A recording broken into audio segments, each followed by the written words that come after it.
Welcome to Movie World Plus, the place where we talk movies. I'm Andy Signor, and I'm here to review the latest from Studio A24, a big budget action IMAX movie. Yep. Alex Garland's Civil War. Alex wrote 28 Days Later. He made Ex Machina, Annihilation. Really good visionary filmmaker, and this is another great installment in his filmography. The film was originally called, I think, Second Civil War, which probably would have been more fitting, because that's what this movie is, not to be confused with the actual Civil War. This film creates a fictionalized America, as the synopsis says, an adrenaline-fueled thrill ride through a near-future fractured America balanced on the razor's edge. Yes, imagine a version now in today's more modern times.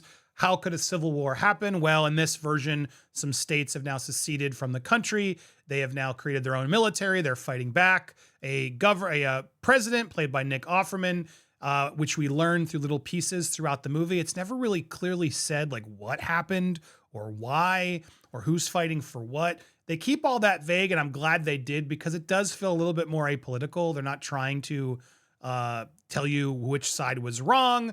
You know, some sides will make implications. I've seen it online where everyone's like, oh, clearly this is Trump and da-da-da. I mean, you could make that assumption if you want, but that would be your assumption. The film doesn't say that. They do allude to the president getting a third term, and that's when things started going crazy, as well as using the military on American grounds.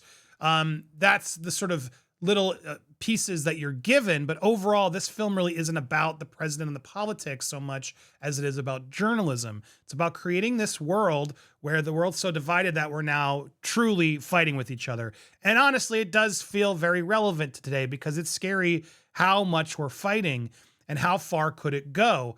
That's the idea that this film is throwing. Again, it's fictionalized. I don't know how believable it really is. We'll get to that in a second, maybe in the later of this review, but I want to focus on what this film really is about, which is journalism, something that I feel like we are losing sight of. Kirsten Dunst plays a war photographer, and she's out there not trying to create narratives, but just take pictures of everything to show the brutality of what's happening. She's covered other wars, and she always says every time she talks about how every time she goes and does these photos and has war scenes, she's always hoping these images will come back to help teach people to not keep doing it.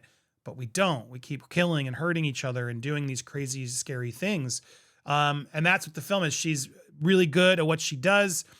She's then approached by a younger photographer played by Cailee Spaeny from Priscilla, who looks up to her and is trying to tag along on this mission that Kirsten's going on, along with Wagner Moura from Narcos and Stephen McKinley Henderson. That foursome becomes the journalism crew that goes in a van, basically going across the country to get to Washington, D.C. to try to, take photographs of the president or the takedown of D.C., undetermined, but they want to get there before the chaos happens. And again, throughout the journey, they stumble upon other pockets of this fictionalized America and how they navigate it.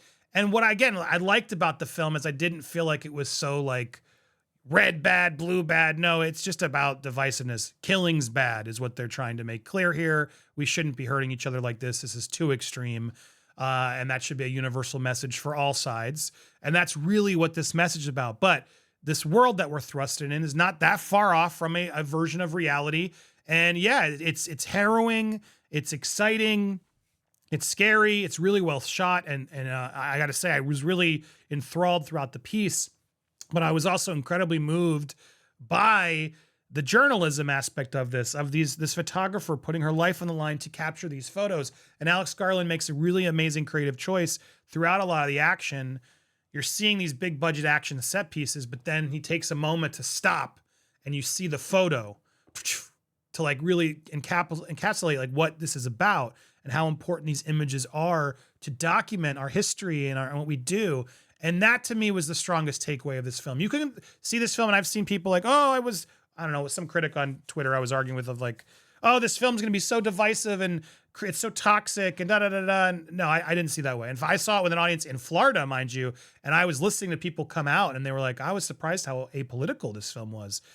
Look, anybody can see whatever they want with it, but to me, the film is more about journalism, about let's be careful of where this all goes and be divided. Let's learn how to help each other more.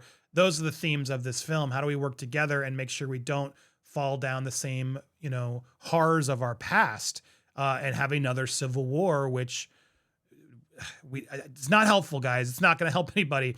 But there's these pockets of scenes, and this one specifically from the trailer with Jesse Plemons is truly scary, as he's like, we're American. He's like, oh yeah, what American? What American are you?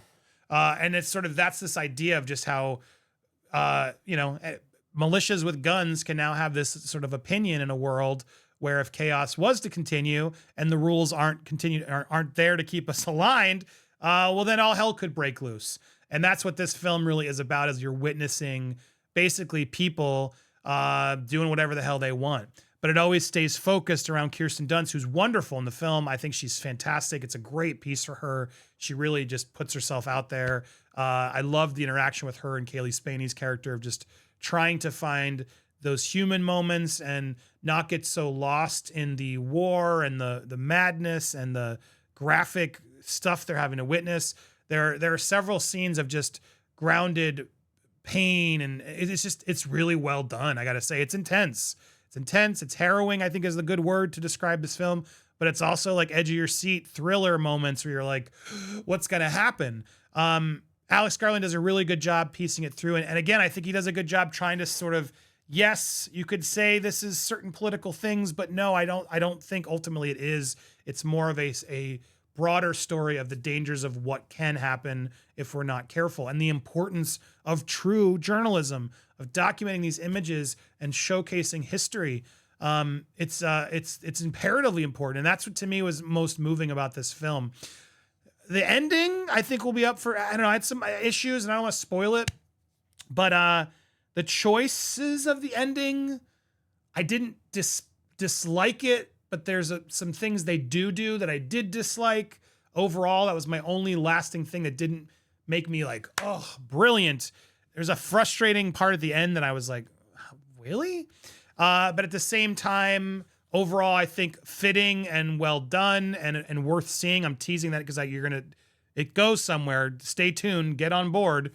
You'll either be in or you're out, but I still think even if you're out, like I was, you'll still be there thinking about it all and pausing and grappling with what you've just watched in this Civil War. So for that reason alone, it is a high thumbs up for me. Of definitely check this out in the theaters if you can. The IMAX footage is great. It looks get good sound.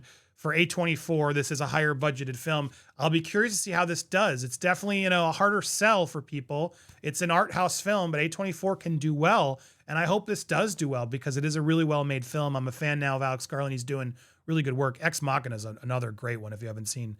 Annihilations, I probably need to give it another shot. I didn't love it the first time, but definitely interesting themes in there. But clearly a director and writer to watch. This is gonna, I think, definitely get some Academy attention later on. Check out Civil War this weekend if you can. And if you want more reviews like this, hit that subscribe button, hit that button for all alerts. Smash that thumbs up as well and leave your comments down below. What other films are you looking forward to this summer? I want to hear your thoughts in the comments. We'll get them covered and reviewed for you. So stay tuned. Thanks for watching. Enjoy the rest of your weekend.